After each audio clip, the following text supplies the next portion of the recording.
I walked into Cole's office holding a printed vacation request form. 8 months of planning had led to this moment. The Grand Canyon trip was circled on my calendar in red ink. My 30th birthday gift to myself. 3 confirmed hotel reservations. Hiking permits already purchased. Flight booked. I had submitted the request 6 weeks ago through the official system. Cole had approved it digitally with a single click. But now he was calling me in for a face-to-face meeting about it. I sat down across from his desk. He didn't look up from his laptop. Just kept typing. The silence stretched for 30 seconds. Then he finally spoke without meeting my eyes. "We'll have to cancel your vacation. The team needs you here. Be a team player for once." My stomach dropped. Once? I had worked through holidays. Covered for sick colleagues. Stayed late more times than I could count. I tried to keep my voice steady. "Cole, this trip has been planned for 8 months. You approved it 6 weeks ago. Everything is booked." He finally looked at me. His expression was flat. Bored, almost. "Plans change. That's business. You can reschedule." I thought about the non-refundable deposits. The birthday I had been counting down to. The best friend who had already taken time off to join me. "When can I reschedule?" I asked. He shrugged. "We'll figure it out later. Maybe next quarter." Next quarter meant nothing. We both knew that. I stood up slowly. My hands were shaking but I kept them at my sides. "Got it. Thanks for being honest with me." I walked out before my voice could crack. Behind me, I heard him already back to typing. Like the conversation had never happened.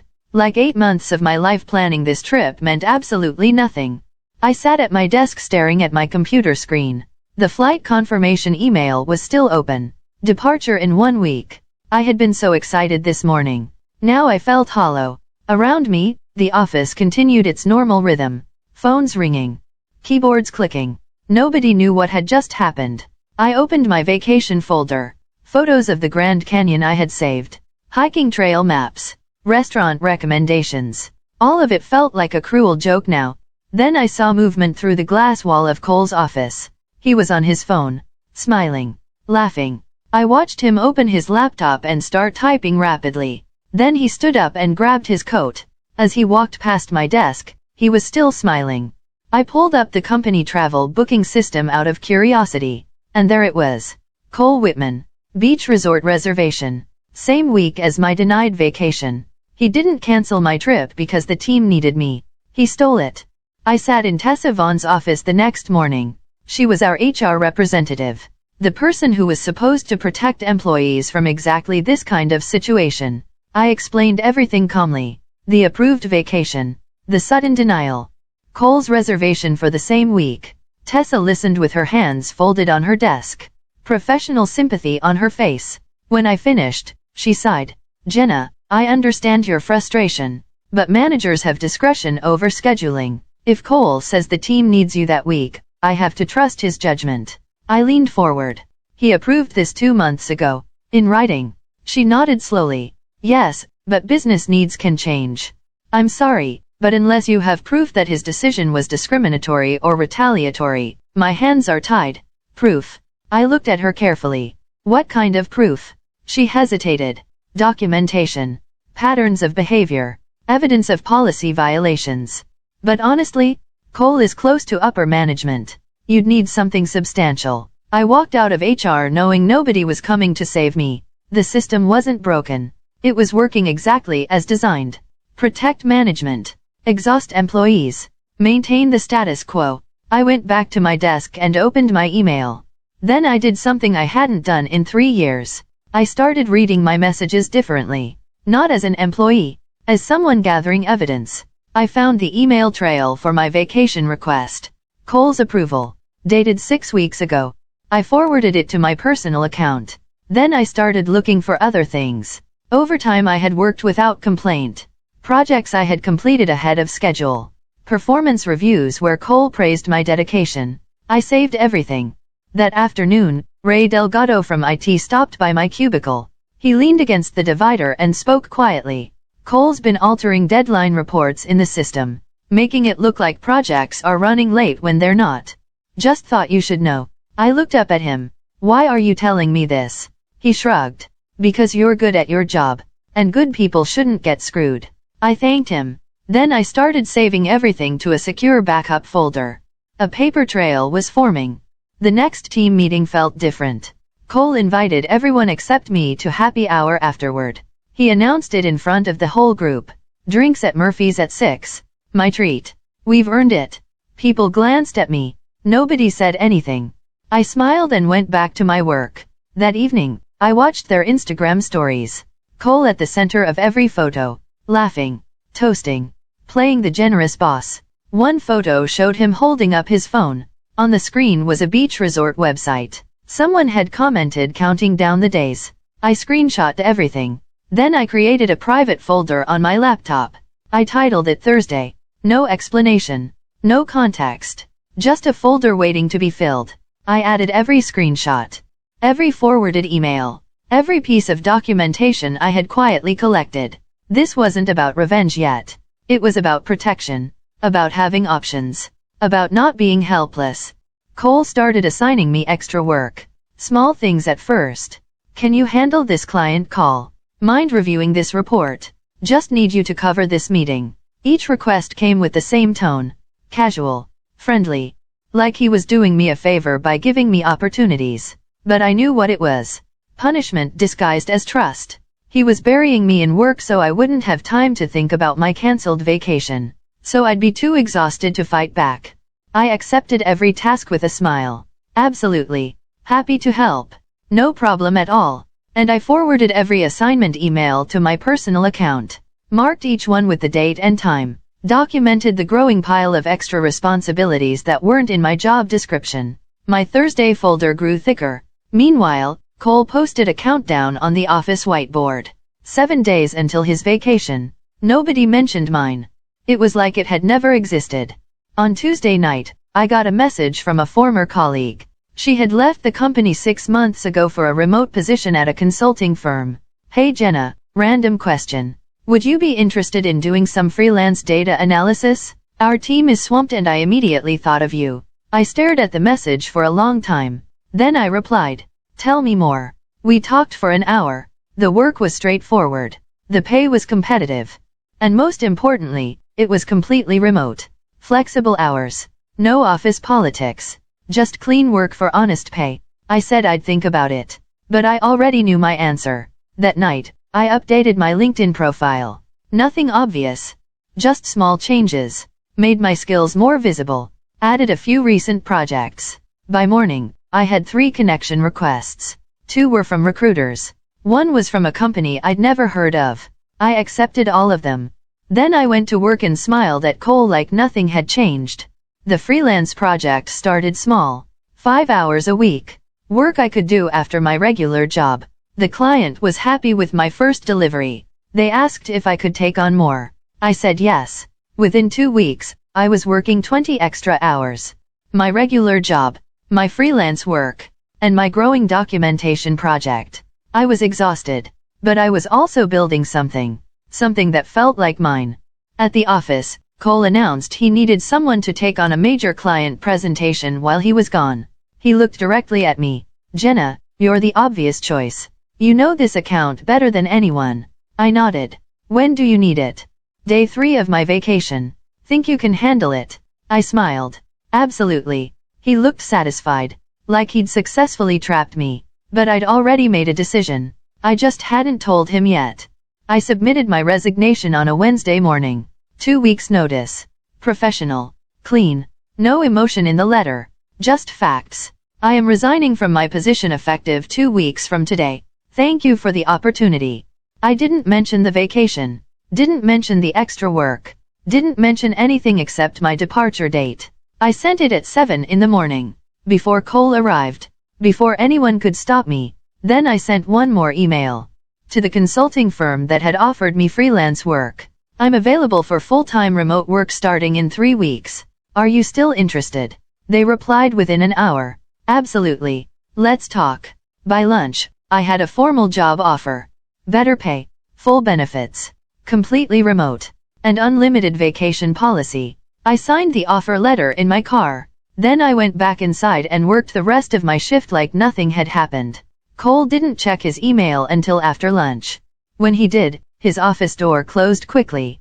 Cole called me into his office at 3 o'clock. His face was red. What is this? He held up his phone showing my resignation email. I sat down calmly.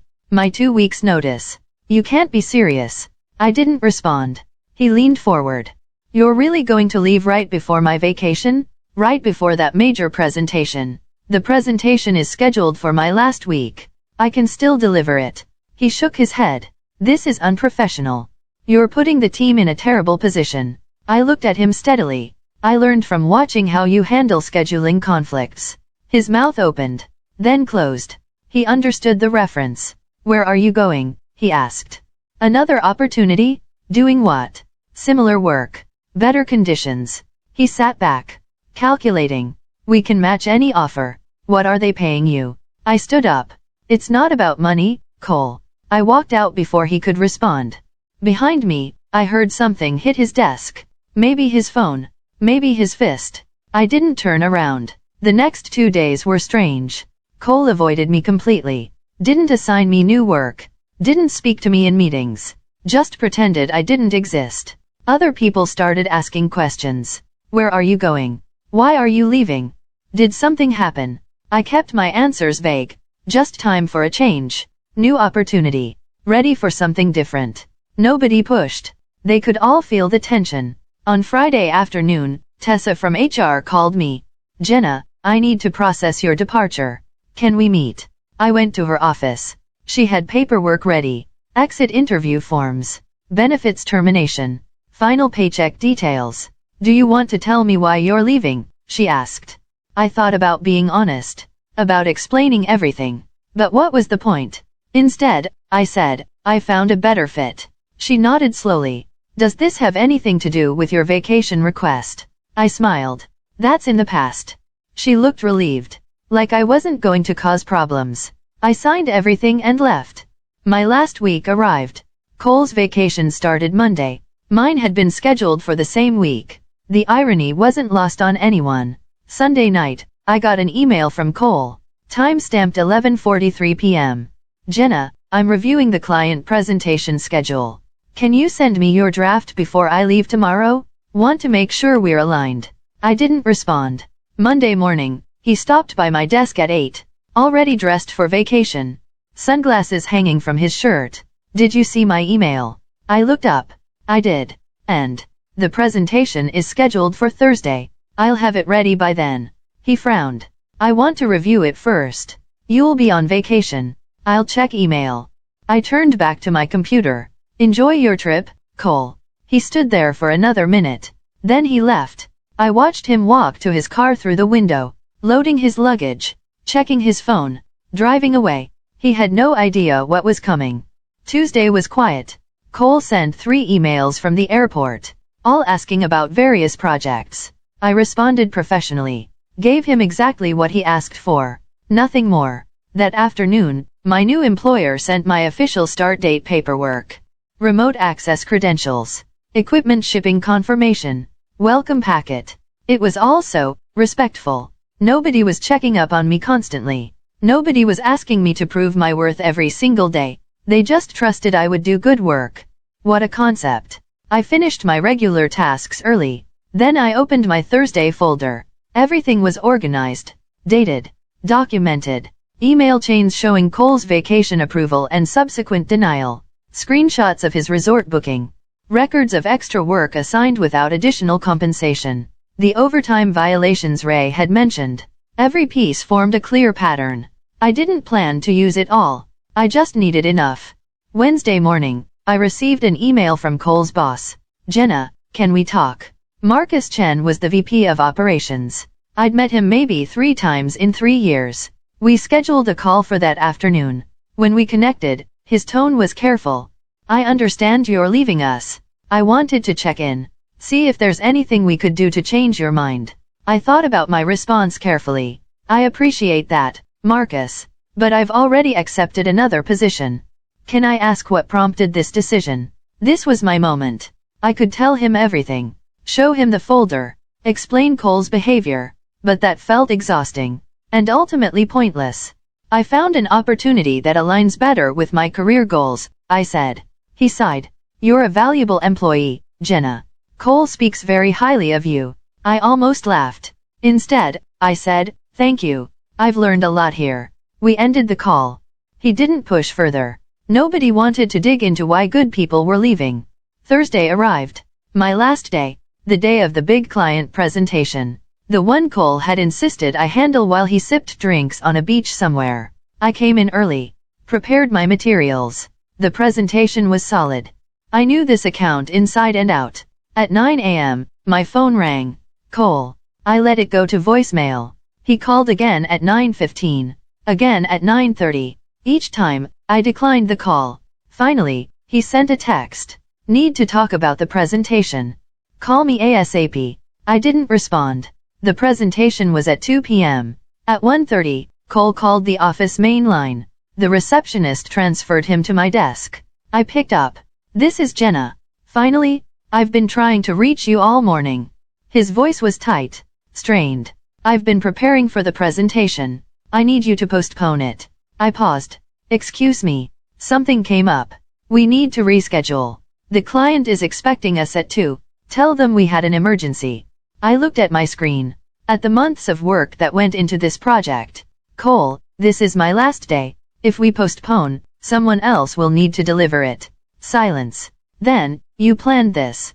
I didn't plan anything, I said calmly. You scheduled this presentation for this week. You knew I was leaving. You also knew you'd be on vacation. More silence. I could hear beach sounds in the background. Waves. Seagulls. Can you cover it? Please. There it was. The word he'd never used with me before. Please. Not as my boss. As someone desperate. I'll deliver the presentation as scheduled, I said. But this is my last day. After today, I'm no longer your employee. What about next week? I'm not back until Tuesday. Who's going to handle the follow-up? That's not my concern anymore, Cole. I heard him take a sharp breath. This is unprofessional. No, I said. This is exactly as professional as you were when you canceled my vacation with 1 week's notice after 8 months of planning. Dead silence. So that's what this is about. This is about me moving on to better opportunities. Your vacation timing is just coincidence. I hung up before he could respond. The presentation went perfectly. The client was thrilled.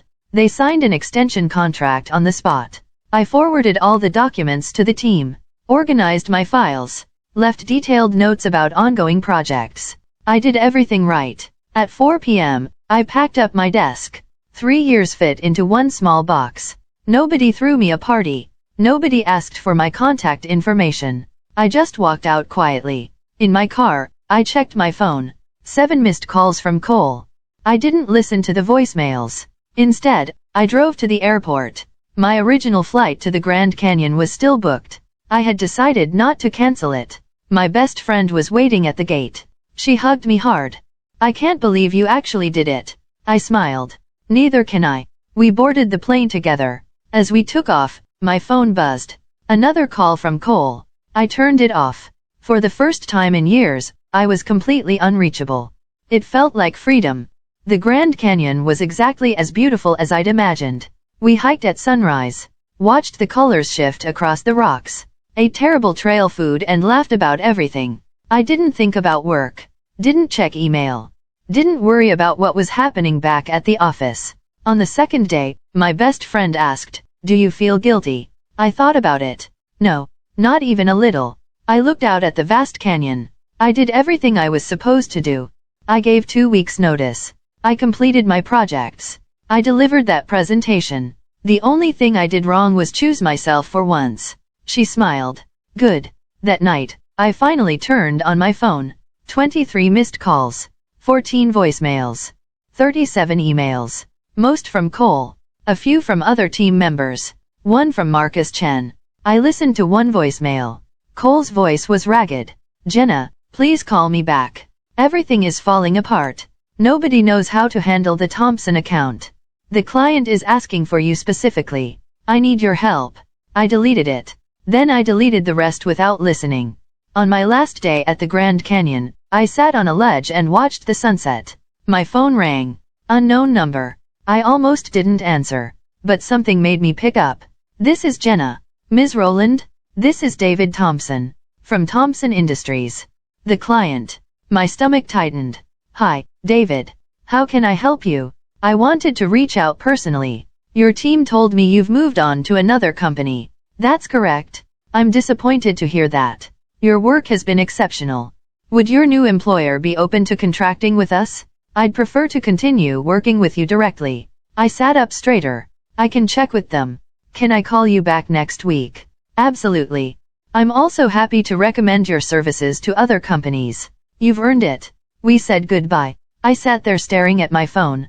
The client wanted to follow me, not the company. Me. I immediately called my new employer, explained the situation. They were thrilled. This is exactly the kind of relationship we want to build. If the client wants you, let's make it happen. I started my new job the following Monday. Remote, flexible, respectful. Everything I'd been missing. My first task was reconnecting with David Thompson. We set up a contract. His company became my new employer's first major client. All because Cole had created such a miserable work environment that good employees left, and clients followed them. 2 weeks into my new role, I got a LinkedIn message from Cole. Can we talk? I think there's been a misunderstanding. I stared at it for a long time. Part of me wanted to ignore it, but curiosity won. I replied, what kind of misunderstanding? About how things ended. I'd like to explain my side. I thought about it. Then typed, I'm not interested in rehashing the past, Cole. I'm focused on my future. He sent 3 more messages. I didn't respond to any of them. There was nothing left to say. He'd made his choices. I'd made mine. The difference was, mine led somewhere better. 3 months into my new job, I received an email from Tessa in HR. Jenna, I hope you're doing well. Would you be willing to participate in an exit interview feedback session? We're trying to improve retention. I almost deleted it. But something made me respond. What would this involve?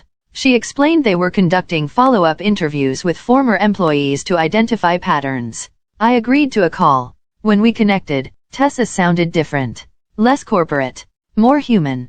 Thank you for doing this. I know it's uncomfortable. What do you want to know? Why did you really leave? I decided to be honest. I told her about the vacation denial, the extra work, the pattern of behavior, the feeling of being undervalued.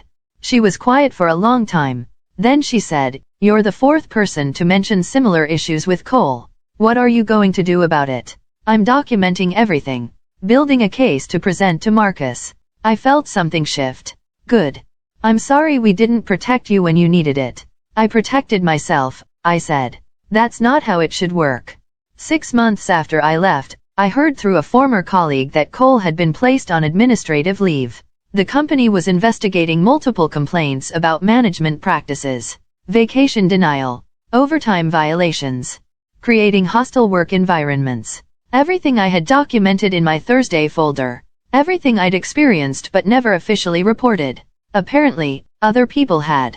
And eventually, the pattern became impossible to ignore. 2 weeks later, Cole resigned. The company made a brief announcement about leadership transitions. Nothing about why. Just the usual corporate speak about new directions and fresh perspectives. I didn't celebrate. I didn't feel vindicated. I just felt distant. Like it had happened to someone else. Because in many ways, it had. The person who got her vacation denied no longer existed. I had become someone different. Someone who knew her worth. Someone who wouldn't accept less than she deserved. A year after leaving, my team had grown to 12 people. All remote. All treated with respect. We had flexible schedules. Unlimited vacation that people actually used. No micromanagement. Just good work and healthy boundaries. One afternoon, I was reviewing resumes for a new position. One name caught my eye. Cole Whitman. He'd applied to our company. For a mid-level position. Reporting to someone who would report to me. I stared at his resume for a long time. His employment at my old company ended with resigned to pursue other opportunities. No mention of the investigation. The forced departure. The burned bridges. I could have rejected him immediately. Made him feel what I felt. But that wasn't who I wanted to be. Instead, I forwarded his resume to HR with a note. Conflict of interest. Please have another manager handle this application. I never found out if he got an interview. I didn't need to know. My revenge wasn't denying him a job. It was building something so good that he wanted to be part of it. That was enough. On the anniversary of my denied vacation, I took a week off. No explanation needed. No approval process. Just a message to my team, I'll be out next week. Emergency contact only. I went back to the Grand Canyon. This time alone. I sat on the same ledge where I'd watched the sunset a year ago, and I thought about everything that had changed. I wasn't angrier. I wasn't bitter. I was just free. Free from the need to prove myself to people who would never see my value. Free from environments that demanded everything and gave nothing. Free to choose work that respected my humanity. My phone buzzed. A text from my team lead. Enjoy your time off. You've earned it. That simple message meant more than any corporate recognition I'd ever received. Because it came from a place of genuine respect. Not obligation.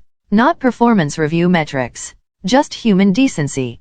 I put my phone away and watched the sun paint the canyon walls gold. Rest wasn't something I had to earn anymore. It was something I deserved. And finally, I believed it.